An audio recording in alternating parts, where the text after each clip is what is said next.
The central angle of the semicircle. அரைவட்டத்தின் மைய கோணம். இப்போ அரைவட்டம் எப்படி இருக்கும்? இந்த மாதிரி வடிவத்தில் இருக்கும்.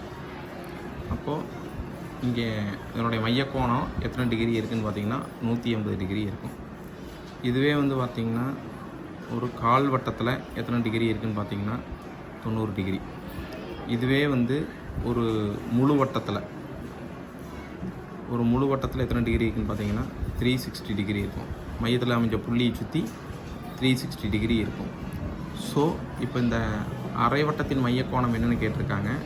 இது வந்து 180. 10 மாதத்திற்கும் ஒரு வருடத்திற்கும் இடையேயான விகிதம். The ratio of 10 months to 1 year. இதில் முதல்ல வந்து நாம் எதை சொல்கிறோம் அப்படிங்கிறத பார்க்கணும். 10 மாதம் மந்த்ஸ் தான் ஃபஸ்ட்டு வருது. அடுத்து வந்து பார்த்திங்கன்னா இயர் வருது, ஒரு வருடங்கிறாங்க. இது ரெண்டு வெவ்வேறு யூனிட். மாதம் வருடம் வெவ்வேறு யூனிட்டாக இருந்ததுன்னா நம்மளால் வந்து ஒரு ரேஷியோ எழுத முடியாது. அப்போ ரெண்டையும் ஒரே யூனிட்டாக மாற்றிக்கணும். ஒரு வருடத்தில் எத்தனை மாதங்கள் இருக்கும்? 12 மாதங்கள் இருக்கும்.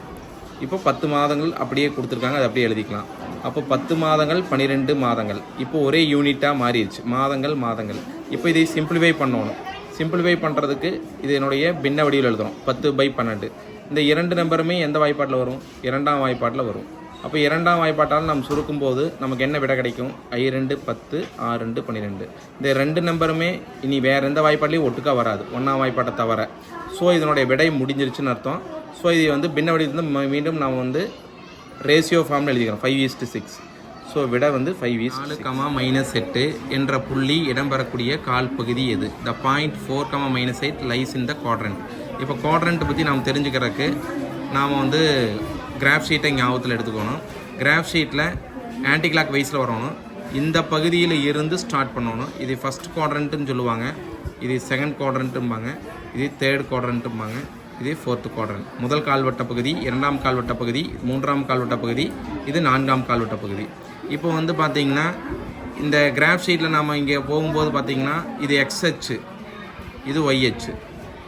இங்கே ப்ளஸ் நம்பர்ஸ் இருக்கும், இங்கே மைனஸ் நம்பர் இருக்கும். மேலே YH பொறுத்தவரை மேலே வந்து ப்ளஸ் நம்பர் இருக்கும், கீழ்ப்பகுதி மைனஸ் நெகட்டிவ் இன்டீஜர்ஸ் இருக்கும். இப்போ வந்து பார்த்திங்கன்னா இந்த முதல் கால்வட்ட பகுதியை பொறுத்தவரை எந்த விதமான புள்ளி இருக்கும் அப்படின்னா இந்த ப்ளஸ். அடுத்து இந்த இரண்டாம் கால்வட்ட பகுதியை பொறுத்தவரை முதல்ல X சொல்லிட்டு தான் Y சொல்லணும். So minus. அடுத்து மூன்றாம் கால்வட்ட பகுதியை பொறுத்தவரை மைனஸ். நான்காம் கால்வட்ட பகுதியை பொறுத்தவரை ப்ளஸ்.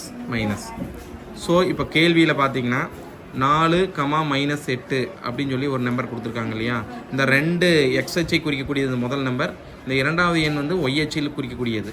இந்த இரண்டு எண்ணிலும் என்ன குறி வருதுன்னு பார்த்தாலே நாம் படம் வரையாமலேயே இந்த புள்ளி எந்த கால்வட்ட பகுதியில் அமையும் அப்படின்னு நம்மளால் சொல்ல முடியும். ஸோ இங்கே 4க்கு முன்னாடி ப்ளஸ் இருக்குது, 8க்கு முன்னாடி மைனஸ் இருக்குது. ப்ளஸ் மைனஸ் இருக்கிறதுனால இது நான்காம் கால்வட்ட பகுதி. ஸோ இதற்கான விடை நான்காம் கால்வட்ட பகுதி.